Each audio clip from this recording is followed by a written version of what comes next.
বিচারের ভয়ে সে নিজে পালিয়ে যাওয়ার জন্য চেষ্টা করেছিল, কিন্তু তার চেষ্টাটা ব্যর্থ হয়ে যায়। আজিজ মোহাম্মদ ভাই এবং সামিরা 12 লক্ষ টাকার বিনিময়ে ডনকে তারা ঠিক করেছিল তাকে হত্যা করার জন্য।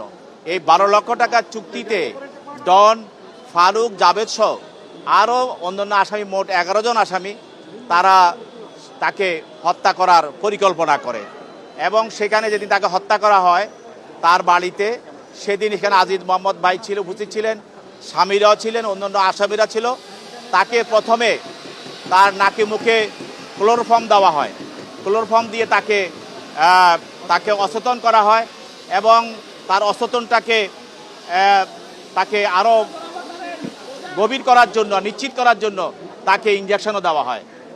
তারপরে পরবর্তীতে তার মৃত্যুটাকে নিশ্চিত হওয়ার পর তাকে ফ্যানের সঙ্গে দড়ি দিয়ে ঝুলিয়ে রাখা হয় এবং এই যে তাকে ঝুলিয়ে রাখা হয়েছিল, যেই দড়িটি সেখানে ব্যবহার করা হয়েছে, সেটা ডন তার স্বীকারোক্তিমূলক জবানবন্দি মতে ডন নিজে তার মাথায় বেঁধে সেখানে নিয়ে গিয়েছিল। এই জবানবন্দির ভিত্তিতে পরবর্তীতে আদালত এই সালমান শাহের হত্যা মামলাটি বিজ্ঞ আদালতে থানায় গ্রহণ করে এবং সেই মামলার আসামি হিসাবে আজকে ডনকে গ্রেপ্তার করে বিজ্ঞ আদালতে উপস্থাপন করা হয়। তার পক্ষে কোনো আইনজীবী ছিল না এবং তার কোনো জামিনে প্রার্থনাও ছিল না। বিজ্ঞ আদালত এই তদন্তকারী কর্মকর্তার দরখাস্ত মতে এবং মামলার বিষয়বস্তু দেখে তাকে CW মূলে জেল হাজতে প্রেরণ করে।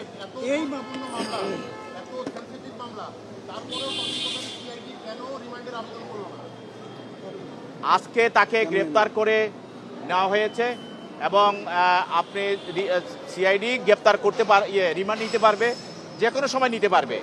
হয়তো আজকে নামার চিন্তা নাই, কিন্তু পরবর্তীতে সিআইডি তাকে রিমান্ডে নিতে পারে। একটা বিষয় একটু পরিষ্কার করবেন, এই মামলা এই 30 বছর পর দায়ের হওয়ার পর কি আপনার যে ডন পালিয়ে যেতে চেয়েছিল এবং সেখানে ইমিগ্রেশনে গিয়ে ধরা পড়েছে, বিষয়টা একটু যদি পরিষ্কার করতে হবে।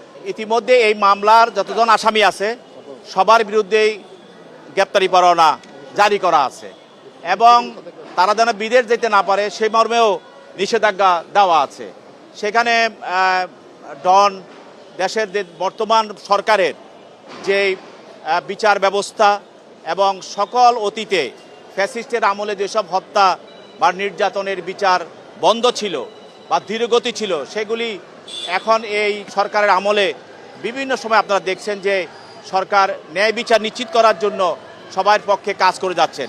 সেই জন্য সে এই বিচারের ভয়ে সে নিজে পালিয়ে যাওয়ার জন্য চেষ্টা করেছিল, কিন্তু তার চেষ্টাটা ব্যর্থ হয়ে যায়।